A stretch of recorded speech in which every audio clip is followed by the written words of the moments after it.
శ్రీ సాయిబాబా జీవిత చరిత్రము 24వ అధ్యాయము.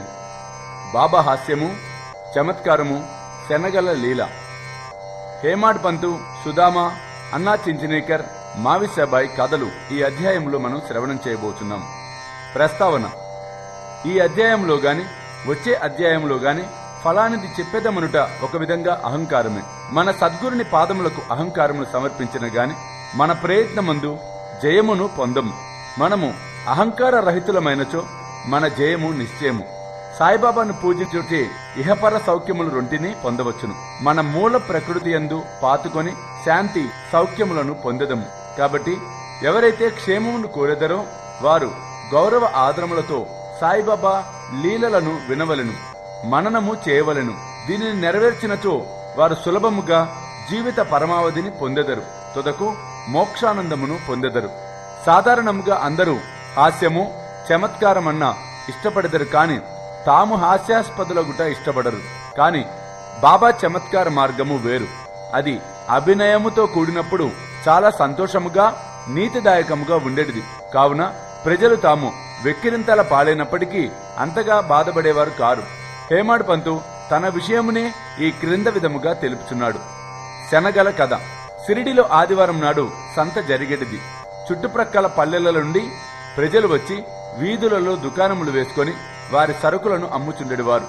ప్రతిరోజు మధ్యాహ్నము 12 గంటలకు మసీదు నిండుచుండెను. ముఖ్యముగా ఆదివారం నాడు కిక్కిరిసిపోచుండెను.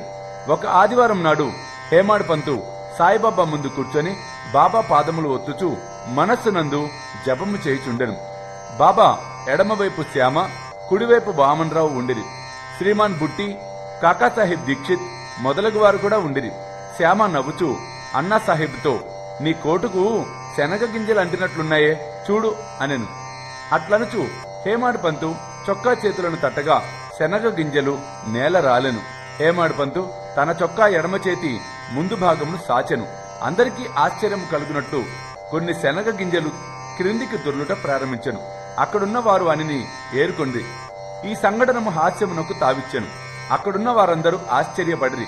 ఎవరికి తోచినట్లు వారు శనగలు చొక్కా చేతిలోకి ఎట్లు ప్రవేశించి ఉండునో ఊహింపనారంభించిరి.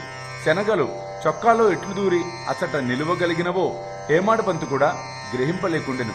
ఎవరికిని సరైన సమాధానము తోచక జవాబునివ్వనప్పుడు అందరూ ఈ అద్భుతమును ఆశ్చర్యపడుచుండగా బాబా ఇట్లు అనెను, వీనికి తానొక్కడు తినే దుర్గుణం ఒకటి ఉందిరా. ఈనాడు సంత రోజు శనగలు తినుచు ఇక్కడకు వచ్చినాడు. వాని నైజము నాకు బాగుగా తెలియను. ఈ శనగలే దానికి నిదర్శనము. ఈ విషయములో ఆశ్చర్యమేమున్నది అని అనెను. హేమాడ్ పంతు ఈ విధంగా అనెను, బాబా, నేనెప్పుడు ఒంటరిగా తిని ఎరుగను. అయితే ఈ దుర్గుణము నాపై ఏల మోపెదవు. ఈనాటికి ఎన్నడూను సిరిడిలోని సంతను నేను చూచి ఉండలేదు. ఈ దినము కూడా నేను సంతకు పోలేదు. అట్లయినచో నేను శనగలను ఎట్లు కొని ఉంటిని? నేను కొననప్పుడు నేనెట్లు తిని ఉందును? నా దగ్గర ఉన్న వారికి పెట్టకుండా నేనెప్పుడు ఏమీ తిని ఎరుగను. బాబా, అవును, అది నిజమే. దగ్గరున్న వారికి ఇచ్చేదవు. ఎవరునూ దగ్గర లేనప్పుడు నీవు గాని నేను గాని ఏమి చేయగలము? కాని నీవు తినుటకు ముందు నన్ను స్మరింతువా? నేనెల్లప్పుడు నీ చెంతలేనా? నీవేదైనా తినుటకు ముందు నాకర్పించుచున్నావా? నీతి. ఈ సంఘటనమున బాబా ఏమి చెప్పిరో జాగ్రత్తగా గమనించదము. పంచేంద్రియముల కంటే ముందే మనస్సు, బుద్ధి విషయ ఆనందమును అనుభవించును. కనుక మొదలే భగవంతుణ్ణి స్మరించవలెను. ఇట్లు చేసినచో ఇది కూడా ఒక విధముగా భగవంతునికి అర్పితమగును. విషయములను విడిచి పంచేంద్రియములు ఉండలేవు. కనుక ఆ విషయములను మొదట గురునికి అర్పించినచో వాని యందు అభిమానము సహజముగా అదృష్టమైపోవును. ఈ విధముగా కామ, క్రోధ, లోభ, మోహ, మద, మత్సరములు మొదలగునవి కూర్చున్న వృత్తులన్నిటినీ మొట్టమొదట గురునికి సమర్పించవలెను. ఈ అభ్యాసము ఆచరించినచో దేవుడు వృత్తులన్నీ నిర్మూలనమగుటకు సహాయపడును. విషయములను అనుభవించు ముందు బాబా మన చెంతనే ఉన్నట్లు భావించినచో ఆ వస్తువులను అనుభవించవచ్చునా లేదా అను ప్రశ్న ఏర్పడును. ఏది అనుభవించుటకు తగదో దానిని విడిచిపెట్టదము. ఈ విధముగా దుర్గుణములన్నీ నిష్క్రమించును. మన శీలము చక్కబడును.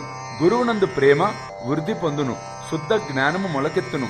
ఈ జ్ఞానము వృద్ధి పొందినప్పుడు దేహబుద్ధి నశించి బుద్ధి చైతన్య గణమున లీనమగును. అప్పుడే మనకు ఆనందము, సంతృప్తి కలుగును. గురువునకు దేవునకు ఎవరు భేదమునెంచెదరో వారు దైవమును ఎచ్చటను చూడలేరు. భేద భావములన్నిటినీ ప్రక్కకు త్రోసి గురువును దేవుని ఒకటిగా భావించవలెను.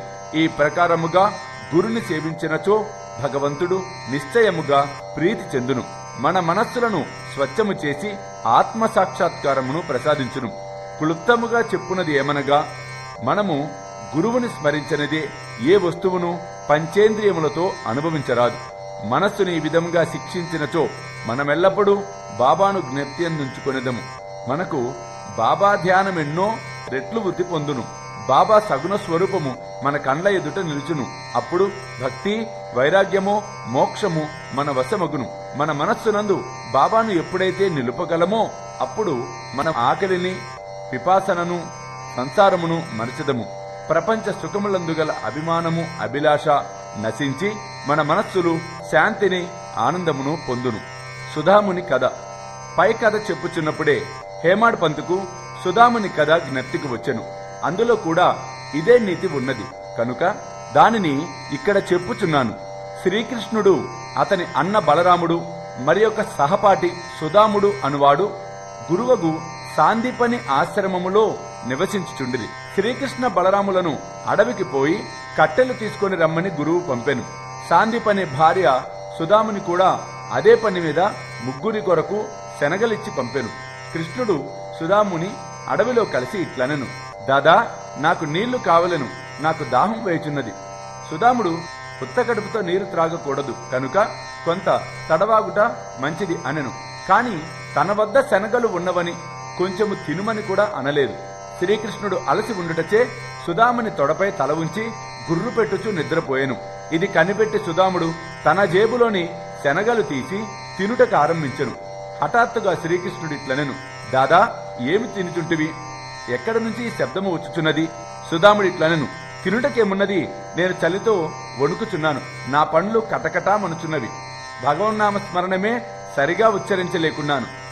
ఇది విని సర్వజ్ఞుడగు కృష్ణుడు ఇట్లనెను, నేనొక స్వప్నమును కంటిని, అందులో ఒకటి ఇంకొకరి వస్తువులను తినుచుండెను. ఏమి తినుచుంటివి అని అడుగగా, ఏమున్నది తినటానికి మన్ను అనెను. అనగా తినుటకు ఏమీ లేదని భావం. రెండోవాడు తదాస్తు అనెను, దాదా, ఇది ఒక స్వప్నములే, నాకివ్వకుండా నువ్వేమి తినవని నాకు తెలియను. స్వప్న ప్రభావంచే నీవేమి తినుచుంటివి అని అడిగి తిని అని శ్రీకృష్ణుడు అనెను.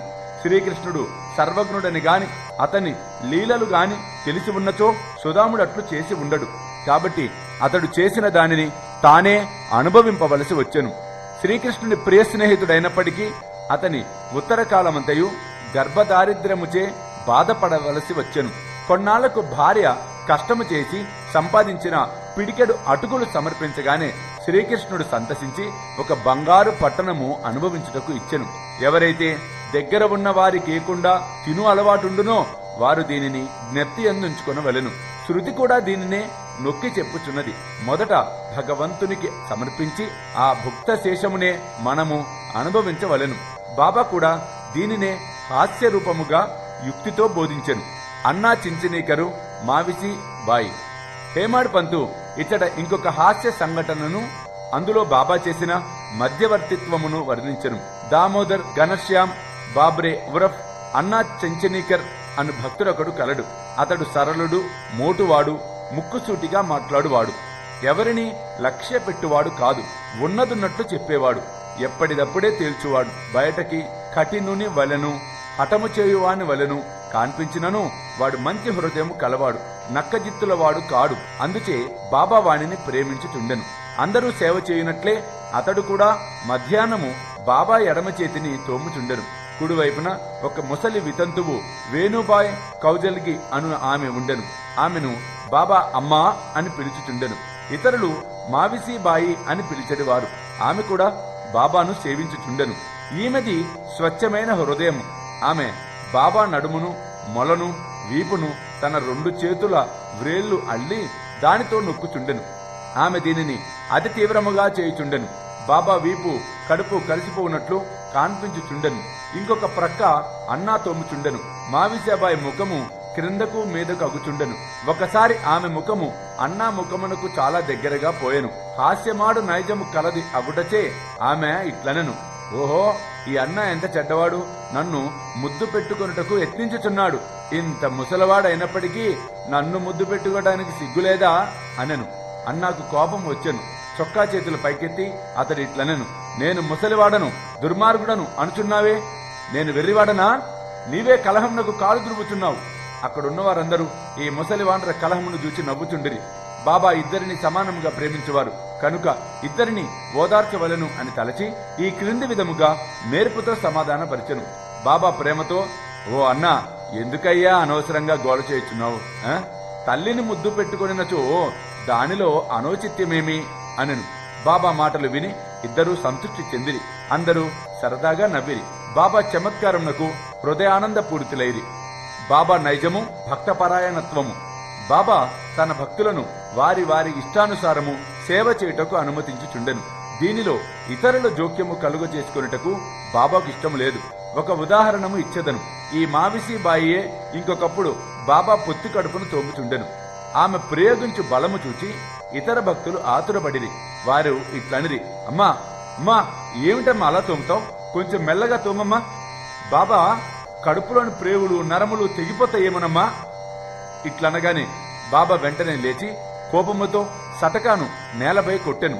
వారి కండ్లు నిప్పు కణముల వలె ఎర్రగా అయ్యను. బాబాను చూచుటకు ఎవరికీ ధైర్యము లేకుండెను. బాబా సటకా చివరను 2 చేతులతో పట్టుకొని పొత్తి కడుపులోనికి గుర్చుకొనెను. ఇంకొక చివరను స్తంభమునకు నాటించెను. సటక అంతయు పొత్తి కడుపులో దూరినట్లు కానవచ్చుచుండెను. కొద్దిసేపటిలో పొత్తి కడుపు ప్రేలుననుకొనిది. బాబా క్రమముగా స్తంభము వైపు పోవుచుండెను. అందరూ భయపడుచుండిరి. ఆశ్చర్యముతోనూ భయముతోనూ మాట్లాడలేక మూగవాండ్రవలే నిలిచిరి. బాబా తన భక్తురాలి కొరకు ఈ కష్టము అనుభవించిరి. తక్కిన భక్తులు ఆమెను బాబాకు హాని లేకుండా తోమమనిది. మంచి ఉద్దేశంతో వారు ఈ మాటలనిది. దీనికి కూడా బాబా ఒప్పుకొనలేదు. వారి మంచి ఉద్దేశమే బాబాను కష్టములో దించినందుకు వారు ఆశ్చర్యపడిరి. ఏమీ చేయలేక కనిపెట్టుకుని చూచుచుండిరి. అదృష్టముచే బాబా కోపము తగ్గెను. సటకాను విడిచి గద్దెపై కూర్చుండిరి. అప్పటి నుండి భక్తుల ఇష్టానుసారము సేవ చేయునప్పుడు ఇతరుల జోక్యము కలుగ చేసుకొనరాదు అన్న నీతిని నేర్చుకొనిది. ఎవరి సేవ ఎట్టిదో బాబాకే గుర్తు. ఓం నమో శ్రీ సాయినాథాయ.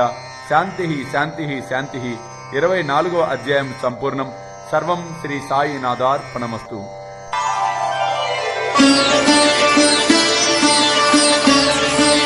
వేలాది మంది సాయి భక్తులు ఎదురు చూస్తూ ఉన్న ఘడియలు మరలా రాబోతూ ఉన్నాయి.